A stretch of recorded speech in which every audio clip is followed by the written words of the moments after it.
Hello दोस्तों, कैसे हैं आप। उम्मीद है अच्छे ही होंगे। हॉन्टेड विला के एक और नए एपिसोड में आप लोगों का स्वागत है। आज जो मैं कहानी आपको बताने जा रहा हूँ वो मुझे वेस्ट बंगाल से मेरे ही एक सब्सक्राइबर ने भेजी है। उन्होंने अपना नाम मयंक बताया है। अब आगे की कहानी मैं आपको मयंक के ही नज़रिए से सुनाऊंगा। मेरा नाम मयंक है। मैं एक मल्टीनेशनल कंपनी में ब्रांच मैनेजर हूँ। एक दिन मैं ऑफिस से घर जाने के लिए थोड़ा लेट हो गया क्योंकि सर्दी का मौसम था, तो रात भी काफ़ी हो चुकी थी और ठंड का तो कोई जवाब नहीं। रास्ते में चलते चलते मुझे अचानक एक आवाज़ सुनाई दी, रुक जाओ, रुक जाओ। मैं वहीं पर रुक गया और पीछे मुड़कर देखा, लेकिन पीछे मुड़ने पर मुझे कोई नहीं दिखाई दिया। अचानक फिर से वही आवाज़ मुझे सुनाई दी, सामने देखो, सामने देखो। जैसे ही मैंने सामने देखा तो मुझे जमीन पर एक चमकती हुई चीज दिखाई दी।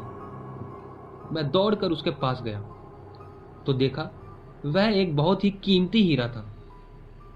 मैंने उस हीरे को हाथ में लिया और बहुत खुश होने लगा और सोचा कि आज तो मेरी लॉटरी ही लग गई। लेकिन मुझे क्या पता था कि वो हीरा कोई कीमती नहीं बल्कि एक मायावी हीरा है। अचानक उस हीरे से आवाज आई, अगर तुम्हें और हीरे चाहिए तो इस जमीन को खोदो। इस जमीन के नीचे बहुत से हीरे हैं। इससे पहले मैं कुछ समझने की कोशिश करता, मैं लालच के मारे पागलों की तरह जमीन को खोदने लगा। करीब 2 फीट खोदने के बाद मैं अचानक डर के मारे चिल्लाकर जमीन पर गिर गया, क्योंकि उस गड्ढे में हीरे नहीं बल्कि एक इंसान का कटा हुआ सर था। दोस्तों, मैं आप लोगों को बता नहीं सकता कि उस समय मैं कैसा डरा हुआ महसूस कर रहा था। खैर, वो कटा हुआ सिर अचानक हवा में उड़ने लगा और मुझसे बोला, डरो मत, मैं तुम्हें कोई हानि नहीं पहुंचाऊंगा। मैं तुम्हें बहुत से हीरे और जवाहरात भी दूंगा। बस मेरी एक छोटी सी बात ध्यान से सुनो। मैं जहां जाऊं मेरे पीछे पीछे आओ। फिर वह सिर हवा में उड़कर जंगल की ओर जाने लगा। मैं भी उसके पीछे पीछे जाने लगा। करीब 1 किलोमीटर चलने के बाद वह सिर रुका और उसने मुझसे बोला कि इस जमीन के नीचे बहुत सारे हीरे और जवाहरात हैं, यहाँ पे खोदो। मैंने भी बिना सोचे समझे खोदना शुरू कर दिया। उस जमीन को खोदते खोदते हीरे जवाहरात नहीं बल्कि उस सिर का आधा कटा हुआ धड़ मिला। फिर उस सिर ने मुझसे कहा कि अब तुम्हें बस मेरी एक आखिरी सी इच्छा पूरी करनी है, उसके बाद मैं तुम्हें माला माल कर दूंगा। तुम्हें बस कहीं से मेरे लिए 1 लोटा खून लेकर आना है। मैं बोला, इतनी रात को मैं 1 लोटा खून कहाँ से लाऊंगा। वो बोला, तुम मेरे साथ चलो। वो डरावना सिर मुझे लेकर थोड़ी ही दूर पर गया। वहां उसने एक इंसान को गुजरते हुए देखा। उसने मुझसे कहा कि जाओ उसे मार दो। दोस्तों, उसकी ये बात सुनकर मैं काफी डर गया था। खैर, मैंने कहा, नहीं नहीं, मैं ये बिल्कुल भी नहीं करूंगा, क्योंकि अगर मैंने उसे मारा तो मुझे पुलिस पकड़कर ले जाएगी।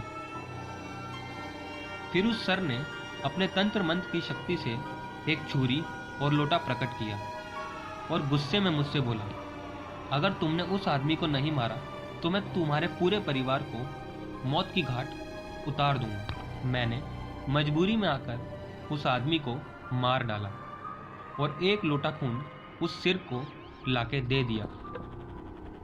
वो सिर बोला, बहुत अच्छे, अब बस मेरा एक छोटा सा और काम कर दो, यह खून मेरे शरीर पर डाल दो। उस सिर के कहने पर मैंने वो खून उसके सिर पर डाल दिया। फिर कुछ ही देर में वो कटा हुआ सर और उसका सिर दोनों आपस में जुड़ गए। ये सब देखकर मेरी हालत बहुत खराब हो गई थी। जैसे ही वो भूत जिंदा हुआ तो जोर जोर से मुझे देखकर हंसने लगा और मुझसे बोला कि तुमने बहुत बड़ी गलती कर दी, तुम्हें मुझे जिंदा नहीं करना चाहिए था। अब मैं सिर्फ तुम्हें ही नहीं बल्कि पूरे शहर को मौत की घाट उतार दूंगा।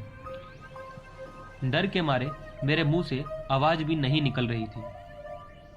मैं अपनी जान बचाने के लिए वहां से दौड़ा, लेकिन उस भूत ने छलांग मारकर मुझे पीछे से धक्का देकर जमीन पर गिरा दिया और बोला, मैं बहुत भूखा हूं, अब मैं तुम्हारा मांस खाऊंगा। जैसे ही वो भूत मांस खाने के लिए मेरी ओर आगे बढ़ा, उसका सिर धड़ से अलग हो गया।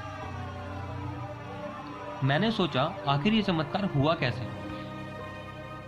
तो मैंने पीछे मुड़कर देखा कि एक अघोरी बाबा मेरे सामने खड़े थे।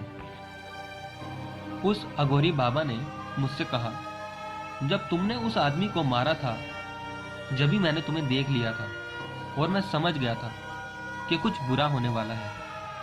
इसीलिए मैं तुम्हारे पीछे पीछे यहां तक चला आया और मैंने अपनी मंत्र की शक्ति से उस भूत को फिर से मार दिया। अब तुम निश्चिंत होकर अपने घर जा सकते हो। अब तुम्हें कोई खतरा नहीं है। दोस्तों, आज भी उस बात को याद कर कर मेरी रूह कांप जाती है। तो दोस्तों, ये थी हमारी आज की कहानी। आप लोग नीचे कमेंट बॉक्स सेक्शन में कमेंट करके जरूर बताइएगा कि यह कहानी आप लोगों को कैसी लगी। अगर आप लोग मेरे चैनल पे नए हैं तो इसे सब्सक्राइब भी कर लीजिए। आगे आने वाली स्टोरी और भी खतरनाक और रोमांचक होंगी। जब तक के लिए धन्यवाद।